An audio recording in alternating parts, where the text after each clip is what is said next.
My husband died, and I found out he left everything to a son I never knew existed. So I took it all back. The world felt hollow without him. Mark was gone.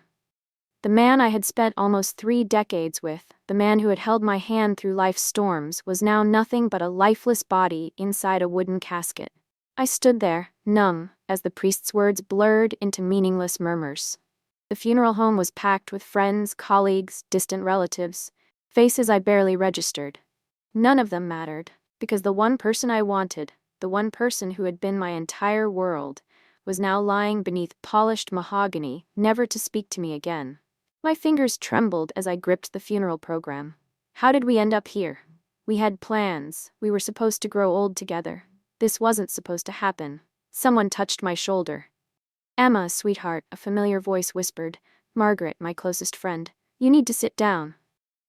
I nodded, but I couldn't move. If I sat down, if I let go, then I'd have to accept the truth.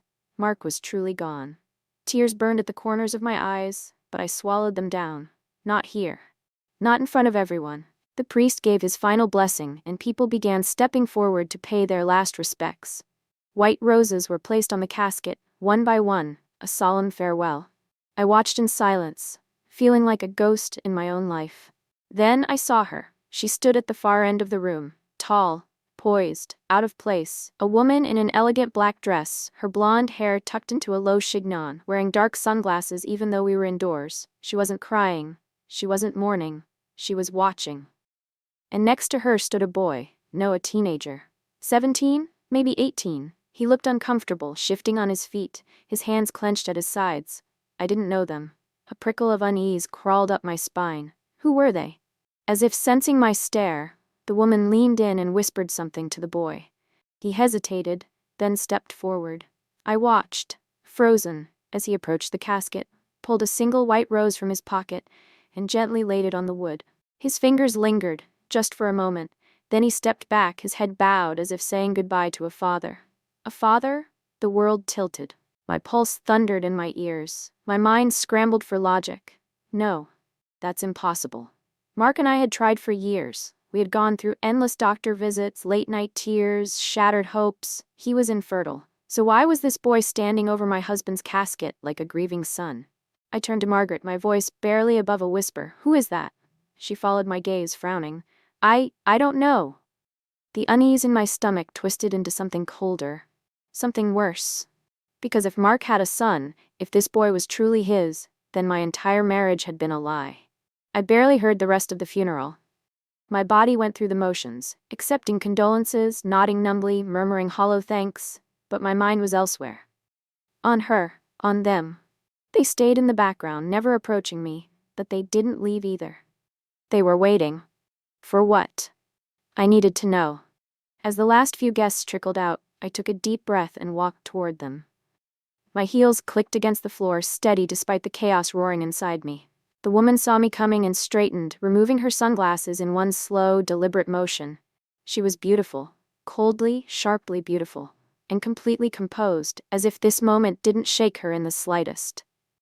"Mrs. Walker," she greeted smoothly, her voice velvety but firm. "My condolences." I ignored the pleasantries. "Who are you?" A flicker of something, relief, anticipation, crossed her face. "My name is Sophia," she said. Then she placed a manicured hand on the boy's shoulder. "And this is Lucas." A pause, a deliberate pause, then, the knife to the gut, Mark's son.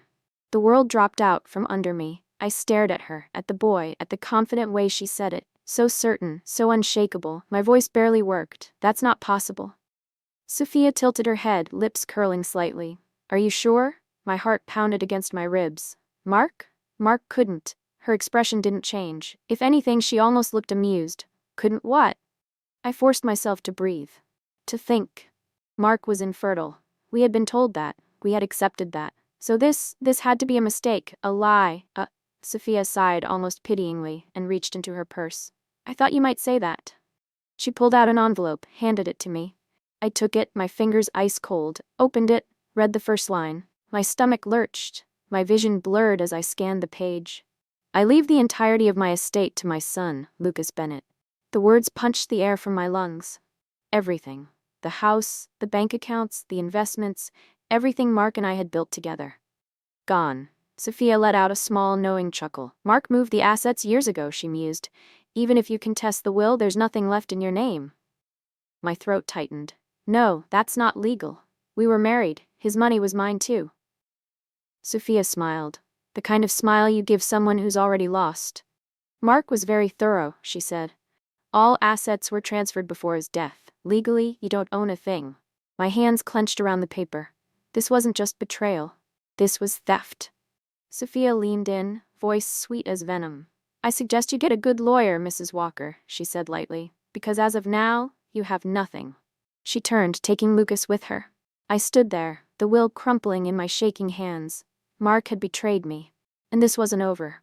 The morning after the funeral, I woke up in a bed that no longer felt like mine.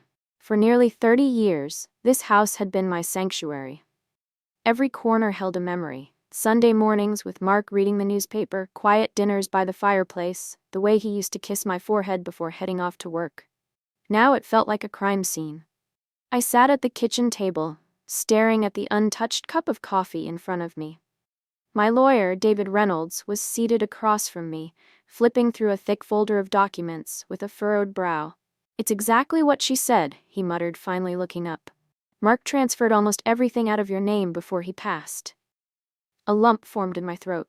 That's not legal, I whispered. He can't just take what we built together and give it away. David exhaled sharply, rubbing his temples. Technically, he could. The law states that marital assets are subject to division, only if they still exist at the time of death or divorce. Mark was smart. He didn't leave anything for you to claim. I gripped the edge of the table. So you're telling me that after 30 years of marriage, I have nothing? David hesitated. Not nothing. You still have your personal bank account. And he flipped through another set of papers. Your name is still on this house. I let out a breath. So at least I still have that. His expression darkened. No, not for long. My pulse spiked. What do you mean? David slid another document across the table. It was an eviction notice. Mark refinanced this house a year ago, he said. He took out a massive loan against it, and since he passed, the bank will demand payment immediately. I felt like I had been punched in the stomach. How much? David hesitated. Then he flipped the paper around so I could see the number. $950,000. I choked on a breath. That's impossible. The house was paid off years ago. It was. David's voice was grim. But then he took out this loan, and guess what? The money from it is gone. There's no record of where it went. The blood drained from my face. Mark had stolen my future, and Sophia had helped him do it. I wasn't going to roll over and let them take everything from me. I spent the next 2 days locked in my home office, poring over every financial document I could get my hands on. My hands shook as I clicked through our joint bank statements, searching for anything that explained where the money had gone. Then, I found it. A series of wire transfers, all leading to a single private account. An account under the name Sophia Bennett. My breath caught. He had been funding her life for years. Vacations, jewelry, a second home, and the most recent transfer, $250,000 deposited just 1 month before his death. I clenched my fists. Bastard. But that wasn't the worst part. As I kept digging, I found something even more disturbing. Mark had been paying Lucas's tuition at an elite private school, a school that cost nearly $40,000 a year. Mark had paid for 17 years. I froze. That didn't make sense. Lucas was 17. That meant Mark had been paying for his education since the day he was born, before I even met him. My heartbeat thundered in my ears. I grabbed my phone and dialed David's number with trembling hands. He picked up on the second ring. Emma? David, I gasped. I need a favor. I need a paternity test for Lucas. A long silence. Then, you think he's not Mark's son? I swallowed hard. I think Mark knew that he wasn't. I didn't sleep that night. I lay in bed, staring at the ceiling, my mind spinning with one relentless thought. If Lucas isn't Mark's son, then Sophia has no claim to his estate. I had spent days drowning in grief, in anger, in helplessness. But this was something real, something I could use. By morning I had a plan. David met me at a small cafe downtown. He looked exhausted, probably from the barrage of emails and calls I had sent him overnight. I spoke to a contact at the lab, he said, taking a sip of his coffee. We can get a paternity test done, but we need a sample from Lucas. I nodded, already prepared. I'll get it. David raised an eyebrow. And how exactly do you plan on doing that? I had no idea. But I knew one thing. Sophia wasn't as smart as she thought. She thought I was broken. She thought I was weak. That was her mistake. So I played the part. I called her. Sophia answered on the third ring, her voice dripping with fake sympathy. Emma, she said smoothly. I wasn't expecting to hear from you so soon. I don't know what to do, I murmured, making my voice tremble. Mark left me with nothing, and I don't even know where to start. There was a pause, then the satisfied hum of someone who had already won. That's understandable, I took a shaky breath. Could we meet? I need some closure. She hesitated, just for a second before agreeing. Of course. I knew she couldn't resist. Sophia loved to gloat. We met at a high-end restaurant, the kind of place Mark used to take me to on anniversaries.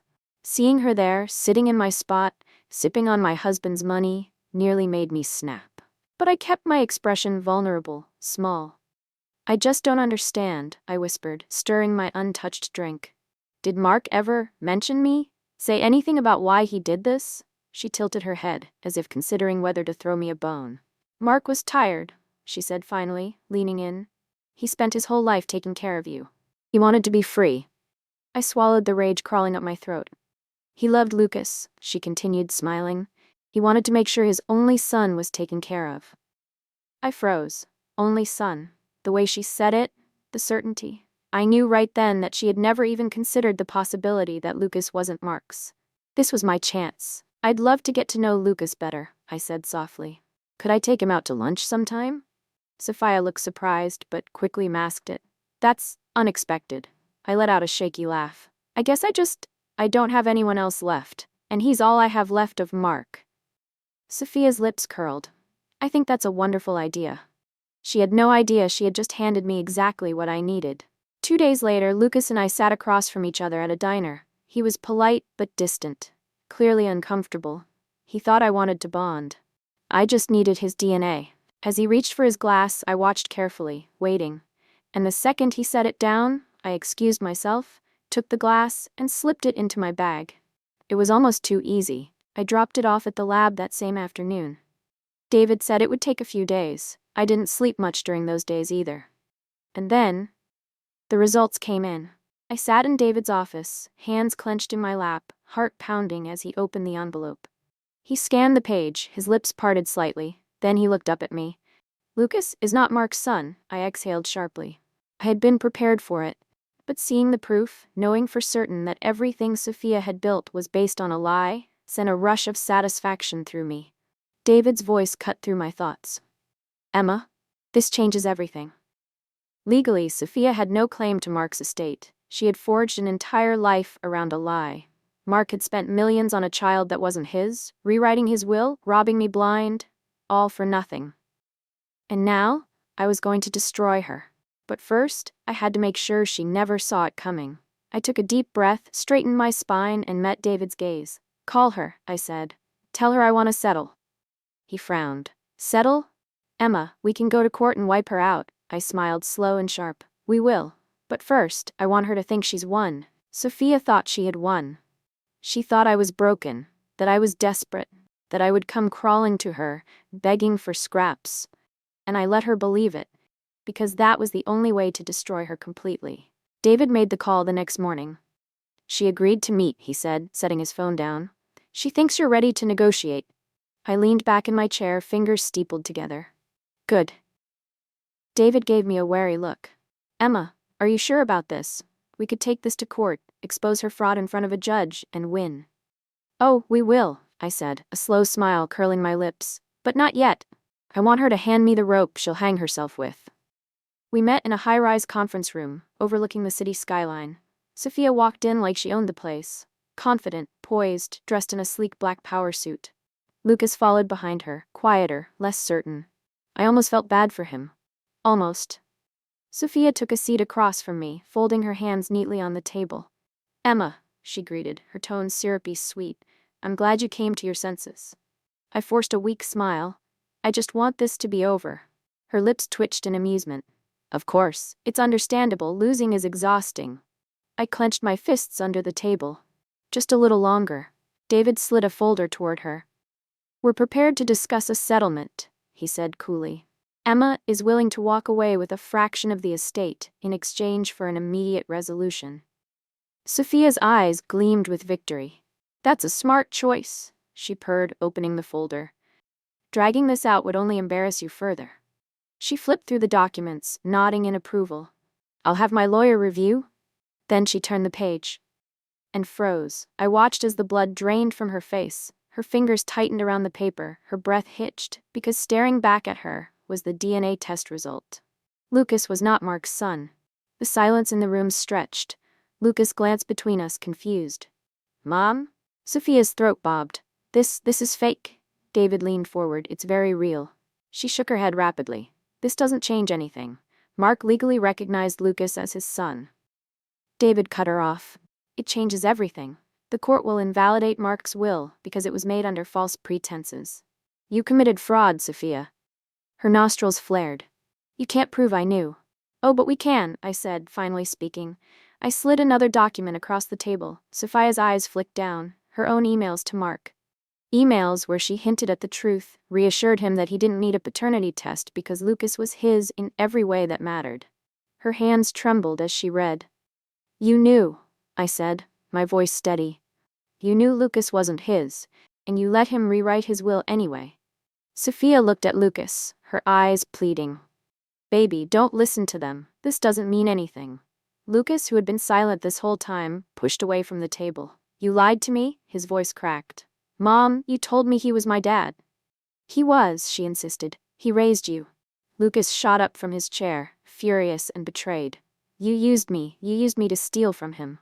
Sophia reached for his hand, but he recoiled. He turned to me instead. "Emma, what happens now?" I took a breath. "Legally, your mother is screwed." I didn't just want Sophia to lose in private. I wanted everyone to know. The next morning, the headlines exploded. Socialite Sophia Bennett exposed for $1 million estate fraud.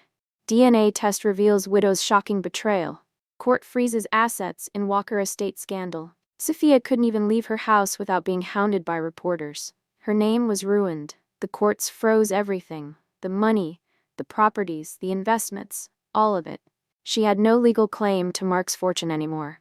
And since she had already spent most of what he gave her, she was left with nothing.